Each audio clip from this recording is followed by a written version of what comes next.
नमस्कार। हिंदी साहित्य की दुनिया में आपका फिर से स्वागत है। आज हम करेंगे सांवले सपनों की याद। जाबिर हुसैन द्वारा रचित यह संस्मरण सांवले सपनों की याद सालिम अली के इर्द गिर्द घूमता है। सालिम अली नाम का व्यक्ति जो इस दुनिया में न रहते हुए भी ऐसा एहसास होता है कि वो अब भी कहीं से आएंगे। उनका जीवंत उदाहरण या उनका सजीव चित्रण इस प्रकार से किया गया है कि वो आज भी हमारे बीच में हैं, ऐसा महसूस होता है। सालिम अली पक्षी प्रेमी रहे हैं, हमेशा से पक्षियों की खोज में लगे रहे और अपना पूरा जीवन पक्षियों की खोज, उनके जीवन को सुधारने में लगा दिया। सुनहरे परिंदों के खूबसूरत पंखों पर सवार सांवले सपनों का एक हुजूम मौत की खामोश वादी की तरफ अग्रसर है। कोई रोक टोक सके कहाँ संभव है। सुनहरे परिंदों के खूबसूरत पंखों पर सवार सांवले सपनों का एक हुजूम, एक व्यक्ति, सालिम अली के लिए यह पंक्ति प्रयोग की गई है, मौत की खामोश वादी की तरफ अग्रसर है।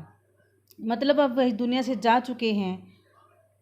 आदमी का इस दुनिया से चले जाने के बाद कोई रोके टोके मना करे उस पर कोई प्रभाव नहीं पड़ता।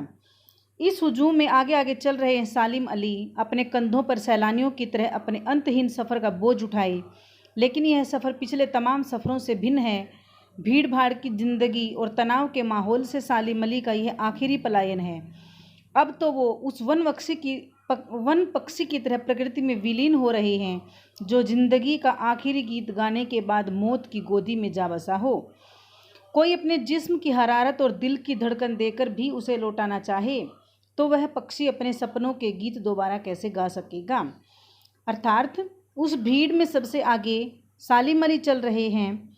यह सफ़र बाकी सफ़रों से भिन्न था। बाकी सफ़र तो पक्षियों की खोज में लगे रहते थे, शाम को लौट कर आते थे तो कुछ न कुछ शोध करके, कुछ न कुछ सर्च करके आते थे, कुछ न कुछ देख कर आते थे, अनुभव करके आते थे। लेकिन यह सफ़र उन बाकी सफ़रों से भिन्न है। यह उनका आखिरी सफ़र है। जिस प्रकार मौत की गोदी में जा बसने के बाद कोई भी किसी भी प्रकार से उसको जीवित करना चाहे तो वह जीवित नहीं हो सकता। मुझे नहीं लगता कोई सोए हुए पक्षी को जगाना चाहेगा। वर्षों पूर्व खुद सालिम अली ने कहा था कि लोग पक्षियों को आदमी की नज़र से देखना चाहते हैं। यह उनकी भूल है। ठीक उसी तरह जैसे जंगलों, पहाड़ों, नदियों, झरनों, आबशारों को वो प्रकृति की नज़र से नहीं, आदमी की नज़र से देखने को उत्सुक रहते थे। हर चीज़ को, पहाड़ों को, झरनों को, नदियों को वो आदमी की नज़र से देखते थे। भला कोई आदमी अपने कानों से पक्षियों की आवाज़ का मधुर संगीत सुनकर अपने भीतर रोमांच का सोता फूटता महसूस कर सकता है। मतलब पक्षियों की आवाज़ मात्र सुनने से ही उसको आनंद की अनुभूति हो जाती थी और उसके अंदर इतनी खुशी होती थी कि वह उसके अंदर खुशी का, प्रसन्नता का सागर उमड़ने लग जाता था। एहसास की ऐसी एक ऊबड़ खाबड़ ज़मीन पर जन्मे मिथक का नाम है सालिम अली। अर्थात वर्षों पुरानी एक कहावत है और उसका नाम है सालिम अली। पता नहीं इतिहास में कब कृष्ण ने वृंदावन में रासलीला रची थी और शौक गोपियों को अपनी शरारतों का निशाना बनाया था। कब माखन भरे भांडे फोड़े थे और दूध छाली से अपने मुंह भरे थे।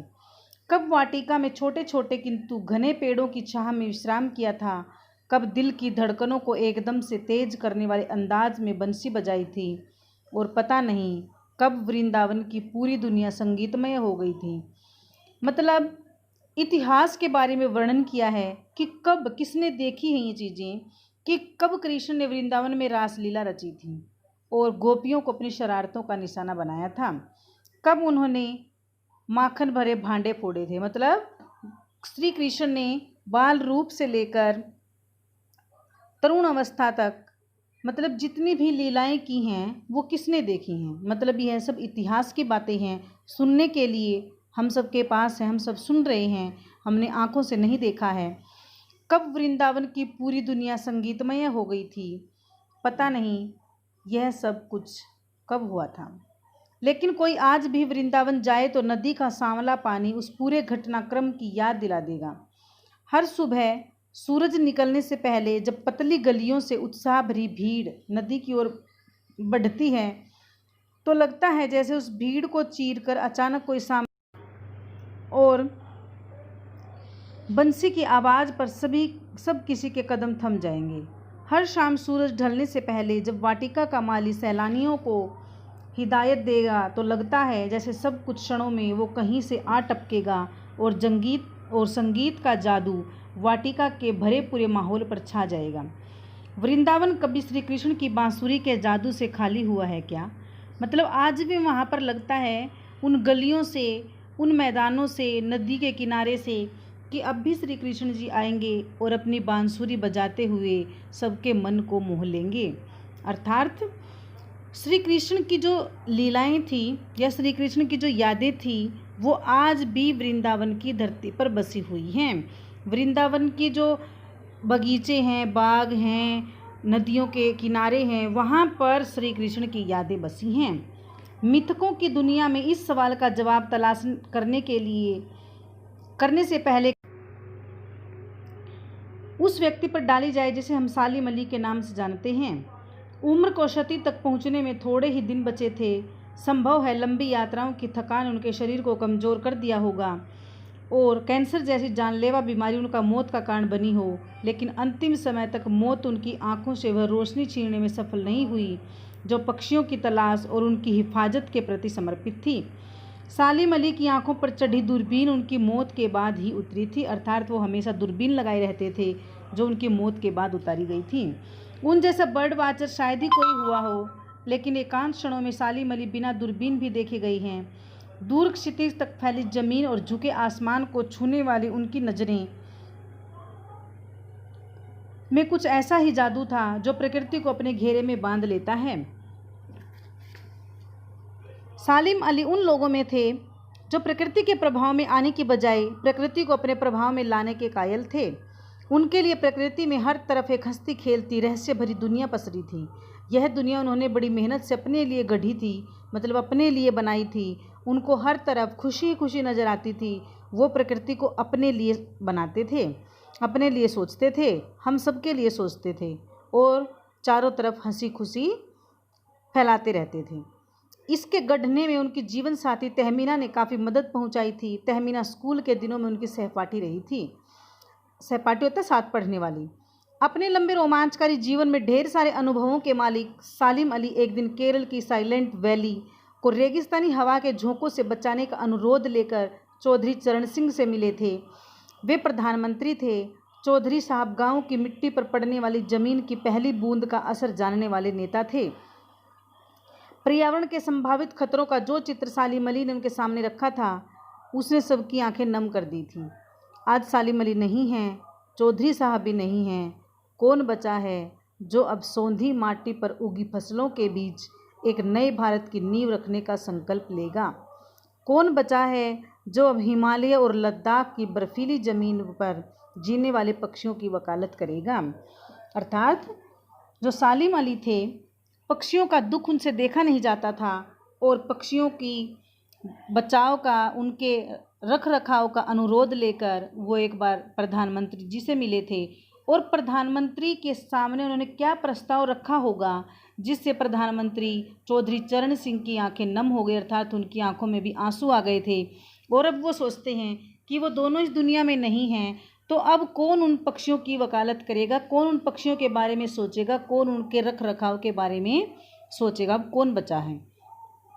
सालिम अली ने अपनी आत्मकथा का नाम रखा, सालिम अली ने अपनी आत्मकथा लिखी, उसमें अपना नाम रखा, उस आत्मकथा का नाम रखा फॉल ऑफ अ स्पैरो, एक चिड़िया का गिरना। मुझे याद आ गया, D.H. लॉरेंस की मौत के बाद लोगों ने उनकी पत्नी फ्रीडा लॉरेंस से अनुरोध किया कि वह अपने पति के बारे में कुछ लिखे। फ्रीडा चाहती तो ढेर सारी बातें लॉरेंस के बारे में लिख सकती थी, लेकिन उसने कहा, मेरे लिए लॉरेंस के बारे में कुछ लिखना असंभव सा है। मुझे महसूस होता है मेरी छत पर बैठने वाली गोरैया लॉरेंस के बारे में ढेर सारी बातें जानती है। मतलब उसने चिड़िया को कहा कि वह उसके बारे में बहुत सारी बातें जानती, क्योंकि वह हमेशा उनके पास रहती थी। मुझसे भी ज़्यादा जानती है। वो सचमुच इतना खुला खुला और सादा दिल आदमी था। मुमकिन है लॉरेंस मेरी रगों में, मेरी हड्डियों में समाया हो, लेकिन मेरे लिए कितना कठिन है उसके बारे में अपने अनुभवों को शब्दों का जामा पहनाना। मतलब अपने पति की मृत्यु के बाद उसके बारे में सब कुछ लिखना एक पत्नी के लिए बड़ा दुष्कर होता है, बड़ा कठिन होता है। जटिल प्राणियों के लिए सालिम अली हमेशा एक पहेली बने रहेंगे। बचपन के दिनों में उनकी एयरगन से घायल होकर एक गोरैया, नीले कंठ वाली गोरैया घायल होकर गिर गई थी। नीलेकंठ की वह गोरैया सारी जिंदगी उन्हें खोज के नए नए रास्तों की तरफ ले जाती रही। मतलब वह उसकी पथ प्रदर्शक भी रही, उनको प्रेरणा देती रही। जिंदगी की ऊंचाइयों में उनका विश्वास एक क्षण के लिए भी नहीं डिगा। वो लॉरेंस की तरह नैसर्गिक जिंदगी का प्रतिरूप बन गए थे। अर्थात लॉरेंस भी एक पक्षी प्रेमी थे जो उससे पहले के थे, सालिम अली के पहले के, और उसी की तरह सालिम अली भी एक प्रतिरूप बन गए थे जिंदगी का, जिन्होंने इतने महान कार्य किए। पक्षियों के लिए हमेशा जीते रहे, पक्षियों के लिए ही हमेशा मरते रहे, उनके बारे में सोचते रहे। सालिम अली प्रकृति की दुनिया में एक टापू बनने की बजाय अथाह सागर बनकर उभरे थे। टापू होता है समुद्र के बीच एक छोटा सा स्थान, लेकिन वो अथाह गहरा सागर बनकर उभरे थे। उनका दिल इतना बड़ा था सागर के समान। जो लोग उनके भ्रमणशील स्वभाव और उनकी यायावरी से परिचित हैं, उन्हें महसूस होता है कि वो आज भी पक्षियों के सुराग में ही कहीं निकले हैं और बस अब गले में दूरबीन लटकाए अपने खोजपूर्ण नतीजों के साथ लौट आएंगे।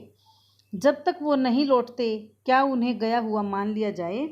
ऐसा मानते हैं कि वो इस दुनिया में नहीं हैं, लेकिन अब भी ऐसा महसूस होता है कि सालिम अली कहीं से आएंगे, गले में दूरबीन लटकाए, कहीं से लौट आएंगे और खोजपूर्ण नतीजों के साथ, मतलब कुछ नई खोज के साथ।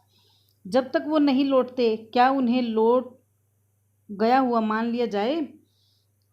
मेरी आंखें नम हैं सालिम अली, तुम लौटोगे ना? हर कोई प्राणी उनके बारे में सोचता है कि वो कहीं से लौट कर आएंगे और कहते हैं सालिम अली तुम आओगे ना? वो लॉरेंस की तरह नैसर्गिक जिंदगी का प्रतिरूप बन गए थे। लेखक का विचार है कि जिस प्रकार अंग्रेजी के उपन्यास का तथा कवि D.H. लॉरेंस का प्रकृति से गहरा लगाव था और वे चाहते थे कि हमें प्रकृति की ओर वापस लौट जाना चाहिए, उसी प्रकार सालिम अली भी प्रकृति से अत्यधिक प्रेम करते थे। वे प्रकृति की दुनिया में अथाह सागर बनकर उभरे थे। उन्होंने प्रकृति के अनेक नए रास्तों की खोज की और वे प्राकृतिक जीवन के प्रतिनिधि बन गए थे।